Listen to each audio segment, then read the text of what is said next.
The rules for data integration have certainly changed. Long the domain of batch processed ETL, extract, transform, load, today's innovators are now moving to ELT, and many companies are choosing to stream data via Kafka and similar engines. What's a data professional to do? Check out this episode of Future Proof. The future is here already. It's just not evenly distributed. Yet. Today's world teems with innovation. The nexus of hardware, software, and human ingenuity promises a revolution in possibilities. What does tomorrow look like? Witness Future Proof. Yours truly, Eric Kavanagh, here on the road today in San Francisco, of all places. A pretty exciting place to be in the data world. Of course, the Databricks event is happening right now, right near where we are. Staying at the Phoenix Hotel. It's gorgeous. It's just like the Austin Motel, but it's in San Francisco. And I actually learned that it was the inspiration for the Austin Motel. So there you go. Just learned that today.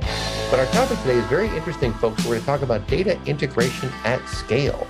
So what does that mean? Basically, it means the data integration space is a whole different world today. It's very automated. It's very scaled out in nature. And it's just a whole different ball game as opposed to the way it was 20 years ago, 15 years ago, even 5 years ago. And nonetheless, we have a couple companies who are real veterans in this space. We're going to be hearing from Robin Tandon of Denodo. They've been around for years doing data virtualization. And we're also going to hear from Michael Nixon of SnapLogic, the founder of SnapLogic. Actually, a guy named Gaurav Dhillon was one of the founders of Informatica. So he learned a thing or two over there before launching his company about 15 years ago. And it's about the same length, maybe a little bit less for Denodo. So these folks have been around for a while and doing interesting things. And our very own Danielle Overdier is going to join us in the second segment from Daikayo Data. Watch for her exciting tweets. She always does a great job on hashtag DM Radio. And now let's bring in Michael Nixon from SnapLogic. Michael, tell us a bit about yourself and SnapLogic and kind of your thoughts on how things really are changing in the world of data integration. Yeah. Hey, look, first of all, thank you for having me. It's great to be here. And with respect to who I am, Michael Nixon, I'm VP of Product Marketing at SnapLogic. SnapLogic is a well-known company that is very versed in the data integration space. And just as mentioned by Kevin, we were launched by Gaurav Dhillon, who previously was the founder of Informatica. And he came on board with SnapLogic with this vision, a vision that the future would be about artificial intelligence and automation, and we're happy to see his vision come to fruition through a lot of our implementations. What sets us apart is we're an integration platform, integration for data and integration for applications, application integration, meaning application to application data integration. And I promise you, integration can take all forms. There are no shortage of variations and permutations for which to do integration. And it makes it a hard field for that reason, because there are no two companies that are alike that have exactly the same use case. So we always have to be flexible for the use case that's specific for a particular customer. Our claim to fame is, as per our name, SnapLogic. What we do is we give you a design environment that is graphical user interface oriented, or graphical visual interface oriented, if you will, where you don't have to know any scripting or any coding. Not that you won't need those skills at some point to do deep dive sort of integration, but off the bat, we give you some pre-built connectors of which you select from our graphical user interface. And those connectors are called snaps. You put it onto your blank canvas and you construct your pipeline and your integration, whatever the case may be, either from scratch or from any of our pre-built available pipelines. And off you go. And you are able to create the integrations that you want. And these snaps are basically stitched together or cobbled together like Lego blocks. So if you remember building Legos as a kid. And so our environment automatically knows what needs to transpire between different connectors, and things like validating your data in the pipeline happens as you're building it. So you don't have to have a different test environment. We make it super easy, in other words, for you to create the data integrations that are required. And because they snap together and you build your logical pipeline, hence the name of the company, Snap Logic. So we provide a very easy to use environment to create, as I said, those either custom experiences that are required for whatever your data integration needs specify. And you can do that very easily and quickly. And on top of that, we have artificial intelligence built in to help along the way. So those builds can be either predicted or recommended to you as you are progressing. And so that makes it very easy to use for any level of technical capabilities. So that's about Snap Logic. Yeah, that last line is pretty interesting too. So that last point you're making, AI, I found, is fantastic for surfacing insights that a human may or may not have noticed otherwise. And when you get these suggestions, and I think that is the best way for AI to manifest its value, is by making suggestions, not necessarily by doing things all by itself, but by making suggestions that the user can then accept or not accept, thus further training the algorithm, right? Yeah, and more people are getting accustomed to that sort of interaction with their I'll say their product experience. Most people are familiar with recommendation engines through their day-to-day e-commerce experience, whether that be on your e-commerce site of choice. Most people obviously will know Amazon. You go into Amazon, they'll have things recommended to you, merchandise recommended to you based on your prior search history. And for the most part is accurate. And I would say without question, I believe we have the most dominant in-product AI experience. When I say in-product, it's easy for companies to say, well, we offer AI, right? But it might be an applied AI use case where you're doing something outside of the product. In our case, it is unique. It's an in-product experience. It's meant to be part of your product experience. You can have it enabled or you can have it disabled. But when it is enabled, we do exactly what you say, Kevin. It'll recommend the next step in your pipeline build. It makes pipeline building very easy. And even beyond that, we apply metadata to everything that happens in our environment. So we have very, very rich metadata. In fact, I would argue we have the most metadata available in an in-product experience for a product like ours at over 7 petabytes. I'm quite sure no company can match that. And so with 7 petabytes of data that we've gathered in terms of how people use our product, trust me, we can make some pretty powerful predictions for those recommendations. In fact, we can even recommend a full pipeline. So imagine that, self-building pipelines can happen in SnapLogic. You just start with your beginning endpoint, and then you have your finishing endpoint, and then our AI, based on those endpoints, will recommend full pipelines for you. And we're pretty confident that can't be matched from an integration perspective. Yeah, that's very cool. And before I bring in Robin Tandon from Denodo, let me just throw one last question over to you.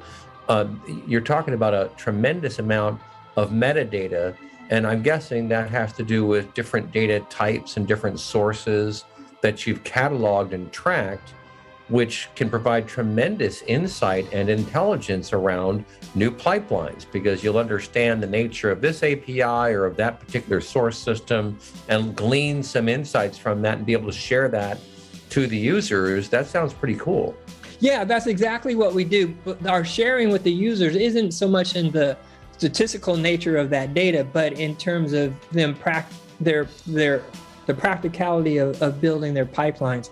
And so again, with 7 petabytes of data, that gives you a lot of pattern history, if you will.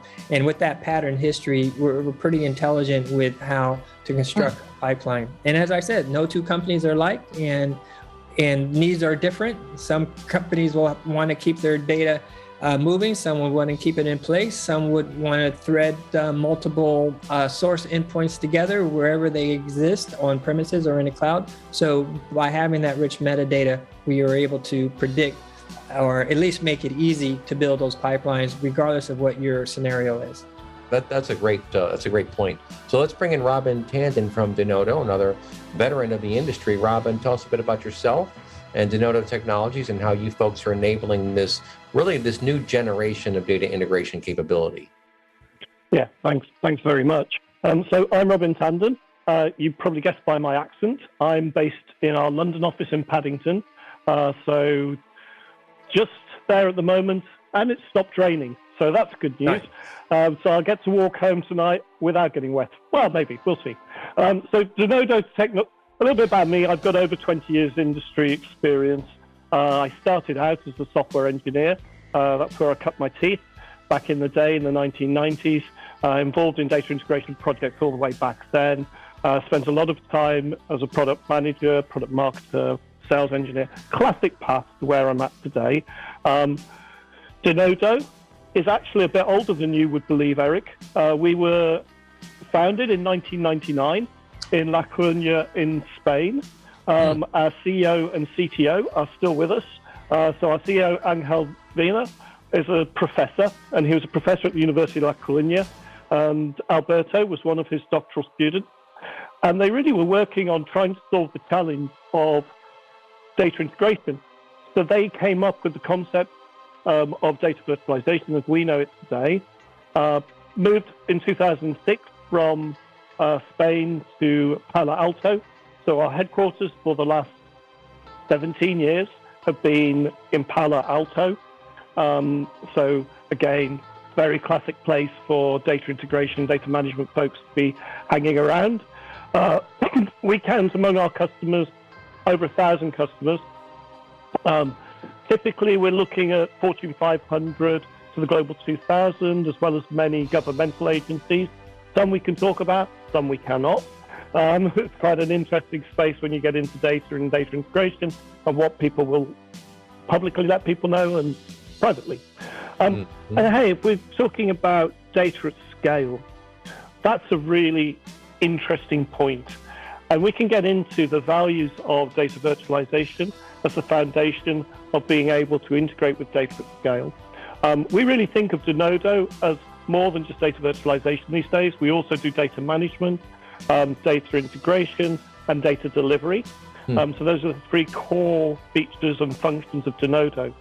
But I'll give you a couple of figures that I read recently about data at scale that it's eye-opening and also kind of scary, to put it mildly.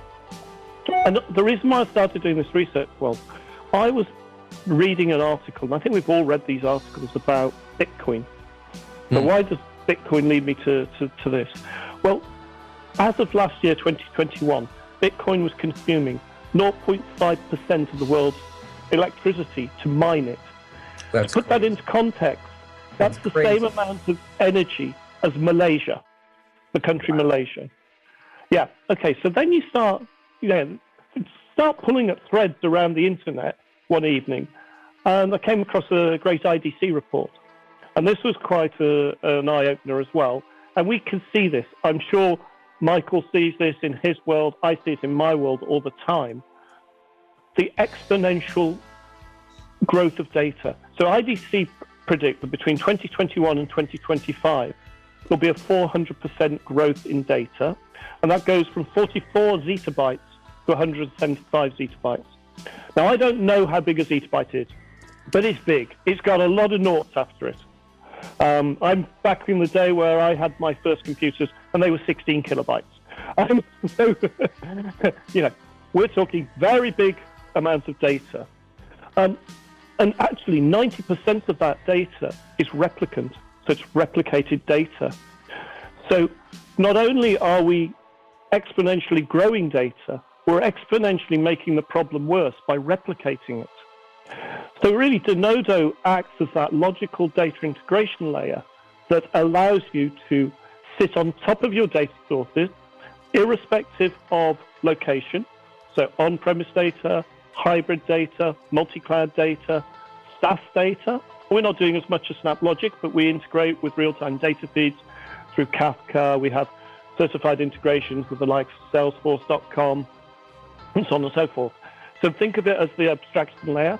We equally work with a DB2 on an AS400 through to a Snowflake data lake, through to a data lakehouse.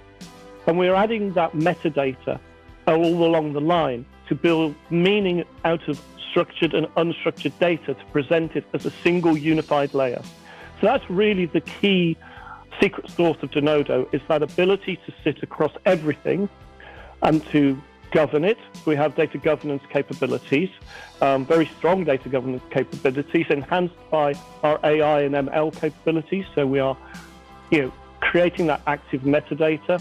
And you can go read all of the Gartner reports or the Forrester reports or whoever you want to read, and you will understand what data fabrics are and why that's important, as well as in the data mesh, if we want to get into more here and now. So these are the things that Denodo are doing, and our customers, I was talking to a bank recently, I think it was DNB, who are based in Norway, so it's a nice European reference point, and they have petabytes of data across the organization. I think it's 6 billion transactions, and they have 4,000 data sources, all of which are accessed through the Denodo data integration layer and look like one single view to their data scientists. So I've got about 200 data scientists working on that project. And that's just one example of a Denodo customer. Yeah, that's a really interesting example too. And you're kind of talking about a key aspect of success in the data world in general, which is layers of abstraction, right? The business users don't need to know about the plumbing and how it gets there. All they care is that they can get access to the data that they need. And to your point, 4,000 data sources, that is a very rich environment. And if you don't have a good strategy and a good information architecture for servicing that, you're going to have all kind of trouble. Folks, don't touch that dial. We'll be right back.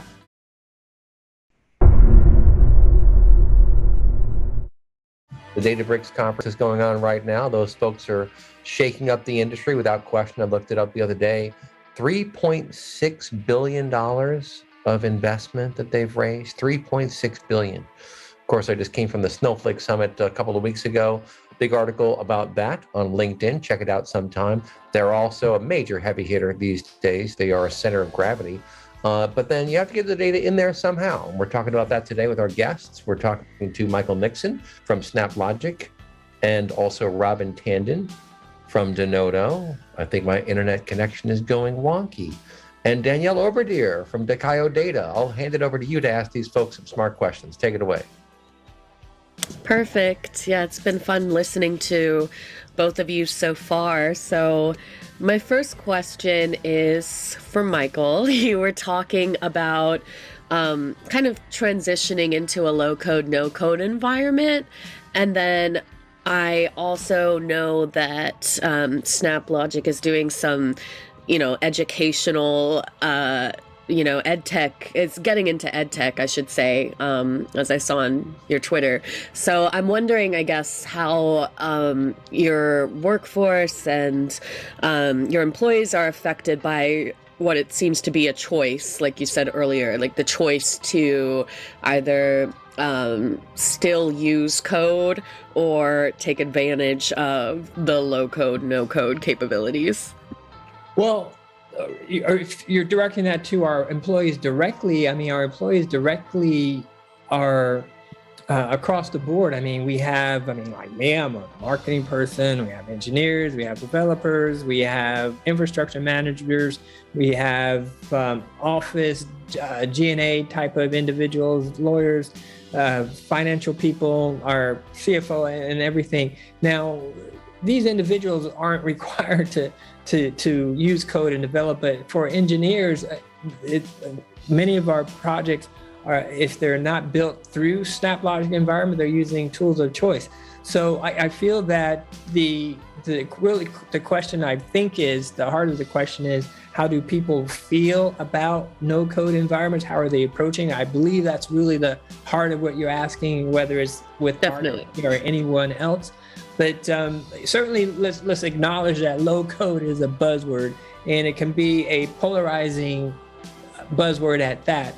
To me, the whole spirit of low code and why we focus on it is just one from acknowledging that you don't have to be a specialist to develop the integrations required through SnapLogic, and with the emphasis being you don't have to be. It totally depends on the sophistication of what's being built naturally.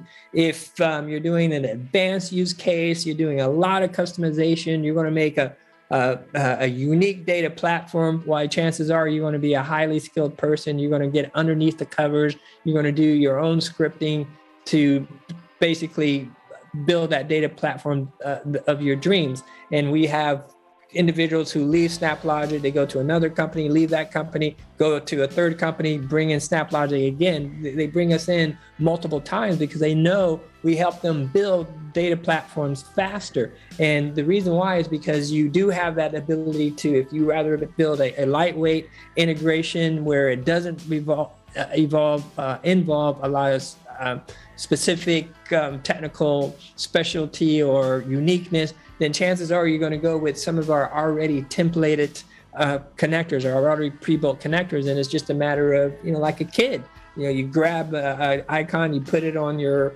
canvas, and you pick another icon, you put it on your canvas, and it builds together. And you don't have to do any scripting to that. We take care of all of that for you. You might have to do some configuration of that snap. Say, for example, if it's generically called an Oracle file reader, you might want to call it something different. Like you might want to call it your financial spreadsheet, because financial spreadsheet means something to you, but Oracle file reader means nothing. So you might want to rename it. Maybe you might want to personalize it and say, this is Danielle's pipeline or something. So it resonates to you. So you might have to do things like that, where you do your own customization, naming, configuring, and what have you.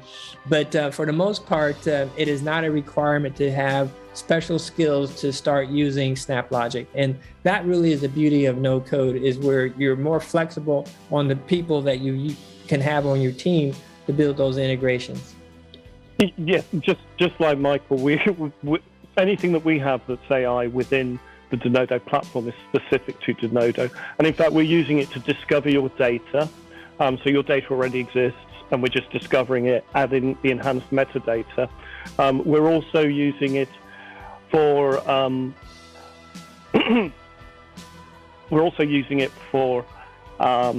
predicting scalability. So we'll do things like using metadata and predictive analytics in terms of scaling in the cloud. So if we know that previous usage patterns have resulted in an uplift in need for compute or storage, we will then use that predictive algorithm to say, okay, let's go grab some extra compute, and then let's keep it for as long as we need it, and then scale back down again from a cost optimization perspective. So from a Denodo perspective, we totally are just like SnapLogic. It's used within application. There's nothing really to worry about. Now, from an ethical point of view, just like Michael, I'm very concerned about certain things. And I actually have a point of interest from history. Before I worked at Denodo, I worked for another organization which was in the security space. And we had a lot of innovation going on at that point in time, particularly around facial recognition.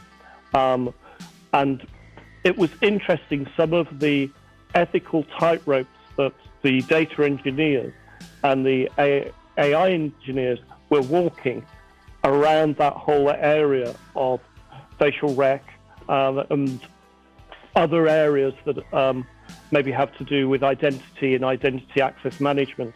And there you get into that area of, we now have to worry a lot about the ethics of the artificial intelligence. Good news is I'm not involved in that anymore. And to be fair, that company is acknowledged as, because if anybody looks at my LinkedIn profile, they'll see who it was. They're acknowledged as being an absolute leader in ethics.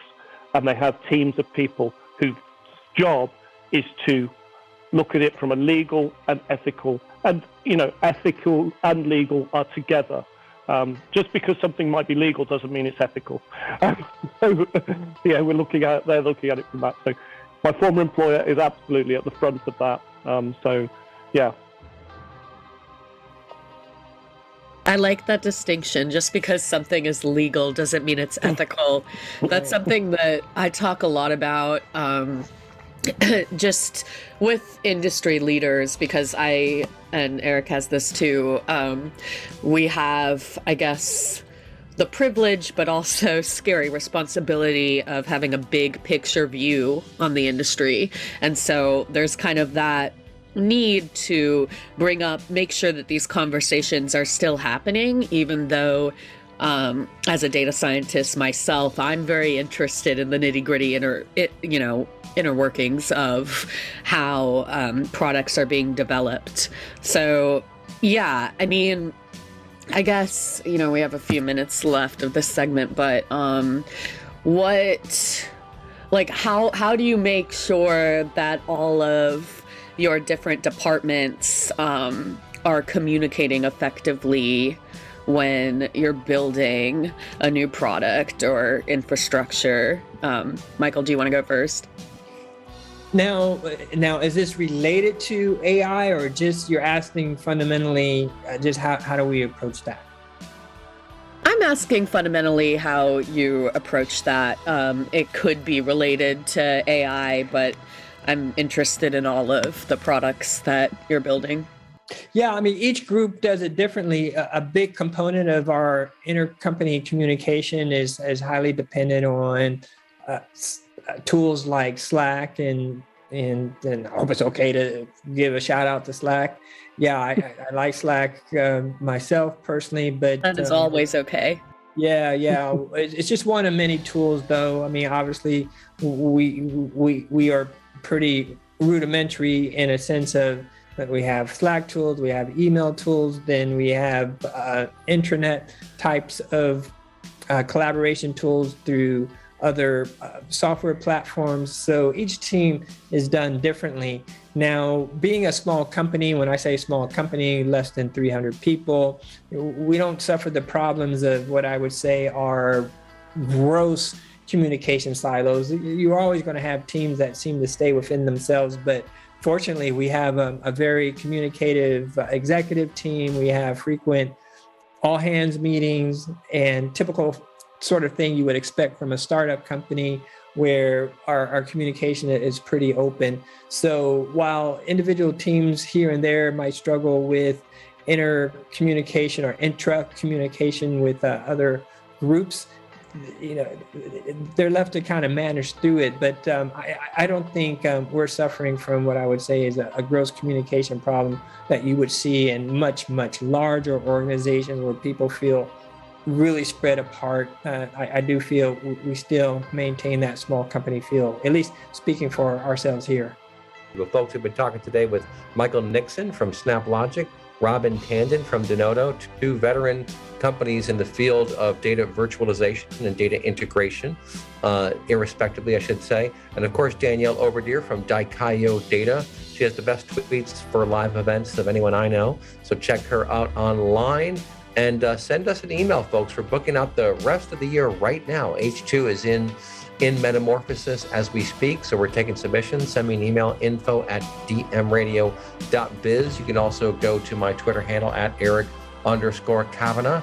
That's Kavanagh, the Irish spelling. I went to Ireland. I looked in the phone book, and they're spelled with a K and no U. So don't take my word for it. Go to Ireland, look it up.